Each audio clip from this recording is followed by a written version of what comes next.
बीते 6 सालों से आरक्षण घोटाले को लेकर के सड़कों पर आंदोलन और प्रदर्शन कर रहे 69,000 शिक्षक भर्ती आरक्षण घोटाले को लेकर के आज फिर एससीईआरटी कार्यालय पहुंचे हैं। और आप तस्वीरों में देख रहे होंगे कि यहां पर बड़ी संख्या में जो आरक्षण जिन्होंने आरोप लगाया है वो अभ्यर्थी है जो आरक्षण में घोटाला हुआ है। 69,000 शिक्षक भर्ती आरक्षण महाघोटाला, दलित वर्ग का 21%, पिछड़ा वर्ग का 27% आरक्षण पूरा करो, माननीय उच्च न्यायालय में प्रभावी पैरवी करो उत्तर प्रदेश सरकार। इस बोर्ड के बैनर तले ये एससीईआरटी कार्यालय में प्रदर्शन कर रहे हैं, यहाँ पर धरने पर बैठे हैं, इन्हीं से जानते हैं।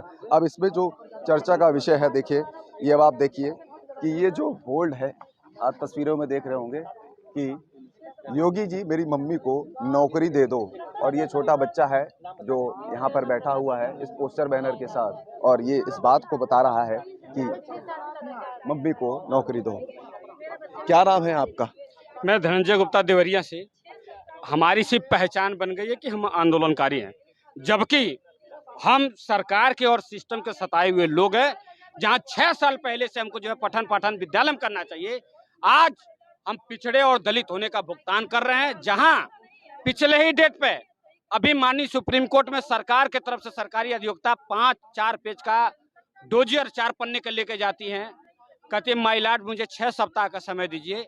हम जो है 69,000 शिक्षक भर्ती को डिवीजन बेंच का आर्डर को फॉलो करते हुए नया लिस्ट जारी कर रहे हैं, लेकिन 6 सप्ताह बीत गया, लेकिन अभी तक न विभाग से कोई जानकारी मिली, न कोई हमको पुख्ता सबूत मिला कि हमारा लिस्ट पर क्या काम हो रहा है। इसलिए हम लोग इस बार सरकार का विरोध करने नहीं, उसी सरकार से हमारे नौकरी लेना है। हम सरकार से माननीय मुख्यमंत्री जी से आग्रह करने आए हैं कि माननीय मुख्यमंत्री जी, हमें लोग ने, पिछड़े दलितों ने आपको वोट देकर के मुख्यमंत्री बनाया था, लेकिन आज हम ठगा महसूस कर रहे हैं। और एक तो हमारे समाज के जितने पिछड़े दलित के नेता हैं, सब हमारे नाम पर वोट लेते हैं, लेकिन जो सरकार में बैठे हुए हैं उनके जुबान में लकवा मार गया है। आज हमको याद नहीं आते हैं, अभी चुनाव आ रहा है तो सिर्फ जो है दिनों रात हमारे पिछड़े दलित समाज को अपना चेहरा चमकाए, हम पिछड़े हैं, हम पिछड़े हैं, लेकिन नहीं, वो सिर्फ अपने परिवार को और बच्चे को सेट करने के लिए है। अगर ये हमारे होते तो आज हम लोग 6 सालों से न्याय के लिए दर दर यहाँ भटक नहीं रहे होते। दर दर भटक नहीं रहे होते। अब देखिए यहाँ पर एक बच्चा है और वो भी हाथ में लेकर के बैठा हुआ है। क्या कहोगे बेटा, ये जो पोस्टर ले रखा है इसका क्या कहना चाह रहे हो? मम्मी को नौकरी दीजिए। मम्मी को नौकरी दीजिए। कौन नहीं नौकरी दे रहा? मैं स्कूल जाऊँ पढ़ने। ये मामला तो कोर्ट में चल रहा है, कोर्ट में अब तो सुनवाई भी हो रही है, सरकार की तरफ से पक्ष भी रखा गया है, तो इससे क्या आप संतुष्ट नहीं? सर हम लोग एससी ओबीसी है ना सर, सरकार ने कहा 6 हफ्ते का समय मांगा था सर, 6 हफ्ते बीत चुके हैं। 6 जून को 6 हफ्ते पूरे हो चुके हैं। मगर सर अब 21 तारीख को हमारा सुप्रीम कोर्ट में केस लगा है।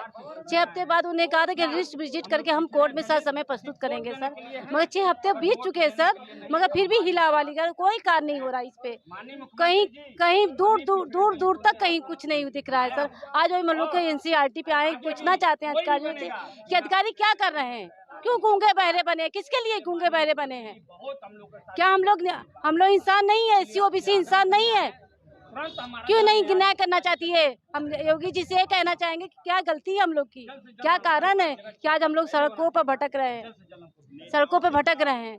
सर योगी जी से यही है कि हम लोग को हमारा 69,000 सॉल्व करें, हम लोग अपने अपने विद्यालय में जाए, बस यही सरकार से ही मांगे। सरकार से ही मांगे।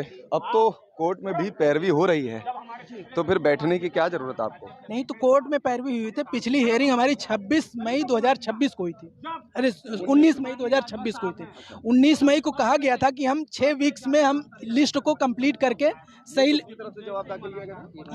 ये कोर्ट का आदेश है जो पिछली अब ये कोर्ट का आदेश है, यहाँ लिखा हुआ है 6 weeks time to complete the effort. बिल्कुल सही बात है, जवाब दाखिल करने के लिए। आज 6 हफ्ते से ज्यादा हो चुके हैं, आखिर अभी तक इनके 6 हफ्ते क्यों नहीं हुए? 6 महीने बनाने में लिस्ट नहीं लगते, 6 दिन में भी बना सकते हैं, लेकिन इन्होंने 4 हफ्ते का समय दिया जा रहा था, 6 हफ्ते का समय मांगा। 6 हफ्ते में इनकी लिस्ट अभी इस कोर्ट में सबमिट नहीं हो पाई है। आखिर ऐसा क्यों है? हम ये जानना चाहते हैं। हम ये चाहते हैं कि हमें अपर मुख्य सचिव से मिलवाया जाए, हम उनसे बात करेंगे कि 6 हफ्ते का अगर समय वहाँ दिया गया था कि आप आरक्षण के नियमों का पालन करते हुए नई लिस्ट बनाइए, कितने बच्चे अंदर आ रहे हैं वो बताइए, कितने बाहर हैं वो बताइए, तो आखिर ये क्या कर रहे हैं? अभी तक इन्होंने क्यों नहीं किया? इसका क्या कारण है? हम ये जानना चाहते हैं, इसलिए हम लोग यहाँ हैं। अगर जब तक हमें इसकी जानकारी नहीं मिलेगी, जब तक कोर्ट में लिस्ट सबमिट नहीं होगी, हम लोग लगातार आंदोलन करेंगे, बैठे रहेंगे, घेराव करेंगे, लेकिन जाने वाले नहीं है। ये लड़ाई आज से नहीं है, 6 सालों से चल रही है और लगातार हम लोग आंदोलन कर रहे हैं, लाठियां खा रहे हैं, गालियां खा रहे हैं, लेकिन हम पीछे हटे नहीं तो हटेंगे भी नहीं। हमारी यही मांग है कि ये लिस्ट जल्दी से जल्दी कोर्ट में सबमिट करें, सही लिस्ट बना के।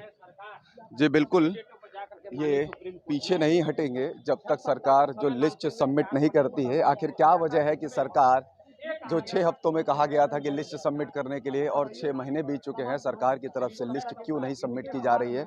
अब तस्वीरें वही हैं आपके सामने, चाहे गर्मी हो, जाड़ा हो, बरसात हो, होली हो, दिवाली हो, ये अपना धरना प्रदर्शन और प्रदर्शन समय समय पर करते रहते हैं। यहाँ पर आप तस्वीरों में देख रहे होंगे, यह SCRT का कार्यालय है सामने। तस्वीरों में अगर मैं आपको दिखाऊं तो ये यहाँ पर निषादगंज स्थित SCRT का कार्यालय है और ये यहाँ पर लगातार इसी तरीके से प्रदर्शनरत हैं यहाँ पर। और हाथों में सबसे जो पहली तस्वीर मैंने आपको दिखाई कि योगी जी मेरी मम्मी को नौकरी दो, अब ये छोटा सा जो बच्चा है वो भी अपनी माँ के साथ बैठा हुआ है और वो जो आरक्षण की बात करते हैं, हमारे दलित समाज और OBC समाज के जो नेता हैं आरक्षण की बात तो करते हैं, लेकिन जब आरक्षण दिलाने की बात आती है तो उसमें अपने बेटों को दिलाते हैं, अपने बेटों को आगे करते हैं। सबसे पहले वो अपना परिवार देखते हैं। हम SC समाज से हैं, OBC समाज से हैं, हमारी सरकार में बैठे जो मंत्री हैं इस समाज से, वो क्यों नहीं आवाज़ उठाते? हम 6 सालों से प्रदर्शनरत हैं और आगे भी प्रदर्शनरत रहेंगे, क्योंकि सुप्रीम कोर्ट में जो लिस्ट मांगी गई वो 6 हफ्तों का समय था और 6 महीने तक हो गए, 6 महीने बीत चुके हैं, लेकिन लिस्ट नहीं दाखिल की गई है। कैमरा पर्सन मिंटू सिंह के साथ मनोज पांडे, लखनऊ न्यूज़ 24। निष्पक्ष मतलब न्यूज़ 24।